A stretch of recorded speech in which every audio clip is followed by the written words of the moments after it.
This is my audience.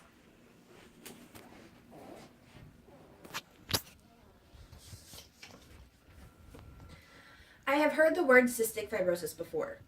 No, I don't know what it means, but why does it matter? It doesn't affect me anyway. I cannot tell you how many times I have heard these words. I can tell you that I used to be one of these people. Cystic fibrosis is not widely known about. Some have heard about it, but don't know what it means. Some have never even heard the term before.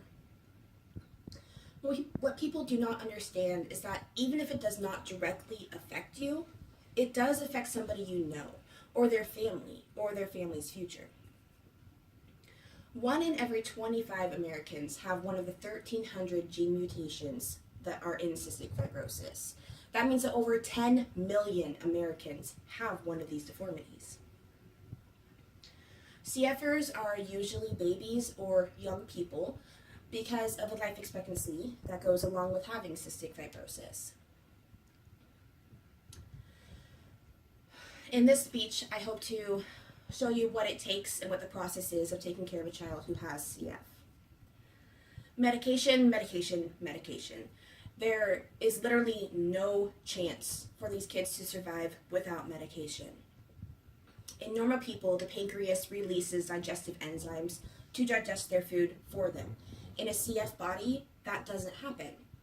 But there are a pill form of enzymes that will help do it for them. But babies can't swallow pills, right?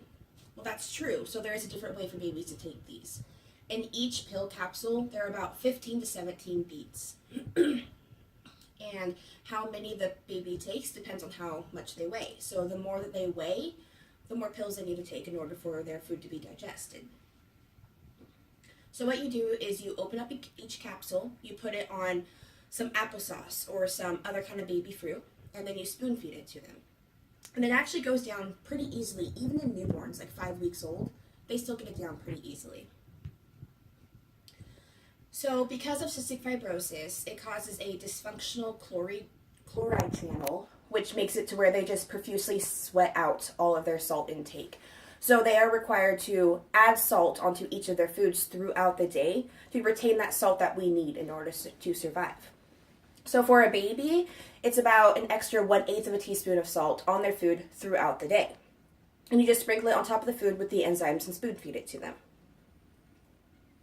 Now the fun part about this is that babies who have CF actually get to have food a lot sooner than babies who don't have CF. So that's pretty cool.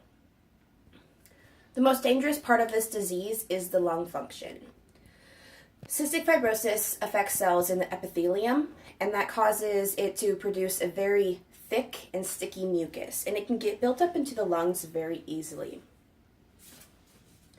People who don't have CF have completely sterile lungs, unless they're sick with like a cold or flu or pneumonia or some other kind of sickness. People with CF constantly have bacteria in their lungs, whether or not they're sick. So that means that even a common cold can be extremely fatal to a CF baby. So because of this, they are required to do breathing treatments, and you do them twice a day and it takes about 20 minutes, I would say, once in the morning, once at night. If they are sick with anything else like a cold or the flu, then you do want to do it more regularly, every 4 to 6 hours as needed. Most CF patients end up having to have a lung transplant throughout their life. Most of the time it's actually a double lung transplant, so that can get kind of scary.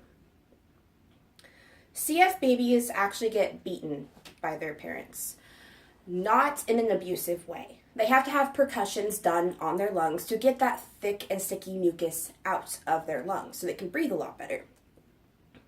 So what you do is you use a tool that is about 6 inches long on the handle. At the top of the handle, it's a rubber bowl-like instrument, and it's hollow so that when you hit them with it, it sends vibrations through their body and into their lungs to get that mucus out. Now, this is not painful at all. When I do it to my son, he actually laughs and he thinks that it's a game. You also want to do this 2 times a day for 20 minutes at a time. Now, if you have a toddler who's kind of crazy and restless like mine, it is okay to kind of spread these out a little bit more as long as you still get the 40 minutes a day in. Now, let's try putting a straw in between your lips and plug your nose. Try breathing. It's kind of easy at first because you still have a lot of oxygen built up in your lungs from before you did this demonstration. But the more that you breathe through the straw, the harder it gets. This is exactly what it feels like to have CF and breathe. It's very hard to breathe. They don't get very much oxygen at all. And this is probably the closest that you will ever come to knowing what it feels like to breathe with cystic fibrosis. There are more medications that go in and out of CF's lives, but depending on what kind of strand they have and what kind of symptoms they have, so how severe they are. My son Landon has a Delta F508 strand, which is the most common strand of cystic fibrosis. Luckily for us, that does mean that there has been a lot more research and a lot more medications available to us. So Landon, he takes Prevacid for his acid reflux that goes with cystic fibrosis, vitamin D drops, and a multivitamin drop. Secondhand smoke is obviously not good around any baby, but especially a CF baby, because even if it's on your clothes and you touch them, the more that it builds up in their lungs, the worse that it is for them. So it's very important to keep any kind of smoke away from your child. We can't even have candles lit in the house. Now, all of this may seem like a lot to those who don't have cystic fibrosis or don't know anyone with it or take care of anybody with it.